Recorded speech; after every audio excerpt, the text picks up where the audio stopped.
Florida attorneys have fought very hard and tenaciously for Floridians.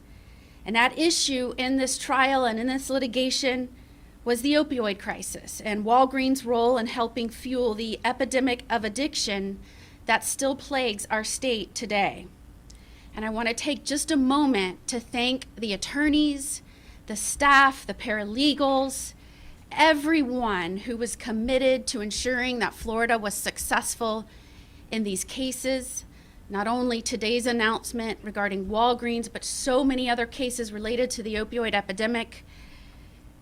I would like to thank personally the Chief Deputy of the Attorney General's office, John Gard, who not only worked in tandem with other attorneys on this case, but with other attorneys general offices around this nation to settle these historic matters. There was a lot of skillful prosecution, late nights, early mornings, and seemingly unending legal work that they have put in over many years. And it's because of their hard work and our dogged determination to ensure accountability for the citizens of Florida that we stand before you today to make this historic announcement. The state has now successfully concluded litigation with Walgreens, and as a result, we have secured more than $680 million for the state of Florida and hurting Floridians. And this is a promise kept to our citizens. Before taking office, I vowed to seek accountability from those who helped fuel the opioid crisis. As my work as a prosecutor and as a judge, seeing the devastation firsthand, I resigned to be an active player and make sure that redress was afforded to our state and our citizens. I now stand before you today to say we have successfully accomplished this mission. In fact, Florida is the first state in the nation to successfully conclude litigation against opioid manufacturers, distributors, and pharmacies. Walgreens is the 12th and final defendant in our case to hold major opioid distributors, manufacturers, and pharmaceutical companies accountable for fueling this crisis. This announcement brings the total funds secured through all of our determined litigation efforts to more than $3 billion for the state of Florida. These monies will be paid out over the next 2 decades and will be used to abate the opioid crisis and help families and communities heal throughout our state. The funds will go to communities hit hardest by opioid abuse, and they will be spent on treatment and prevention. The funds will undoubtedly save the lives of Floridians. What we have accomplished is no small feat. In fact, Florida continues to lead the nation in legal efforts to hold defendants accountable for their unique roles in this terrible public health crisis. As tough as this journey has been, it is not over. There is still work to be done. The latest estimate shows that Florida continues to lose 21 lives a day to opioid abuse. And for the first time in our nation's history, 100,000 Americans overdosed and died from drug use in a 1-year period. With these funds, Florida goes on offense to stop addiction and save lives.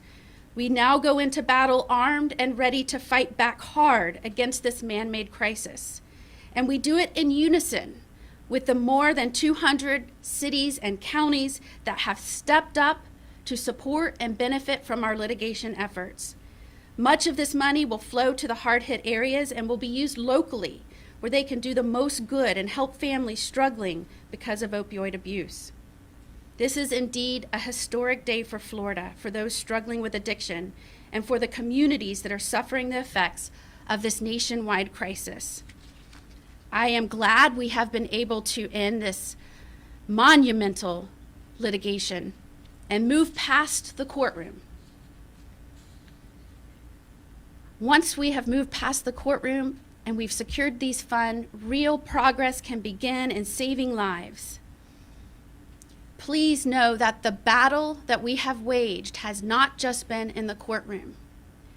It will continue to live on in our streets, within families, within an individual life that is suffering from addiction. But I am hopeful that moving forward, we can begin to turn the tide of this crisis and change lives and our state forever. Thank you so much for joining us, and I'd be happy to take any questions you may have. General, you mentioned about how these funds will be used to help communities most devastated about this. What about the families who have already lost people, whose lives have been destroyed? What compensation might they get? Well, our efforts were focused on bringing in the much needed resources to abate this crisis, ensure that we could save the lives that are still struggling. And each of the cities and counties that will receive funds, their governing authorities will have some autonomy to determine how they spend those funds. The state legislature, the president of the Senate, along with all the senators and the speaker and representatives, they will also have the ability to decide how these funds are spent.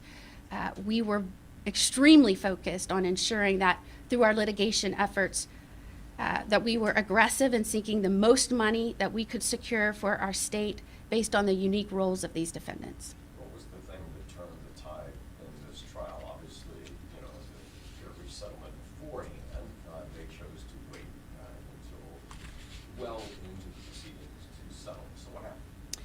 I can tell you we had a talented team of attorneys who, after years of litigation, the evidence presented day after day after day in trial, after 4 weeks of the state putting on under oath into evidence how Walgreens played a role in this epidemic, towards the end of our case, the white flag was raised and we were able to begin negotiations in a productive manner.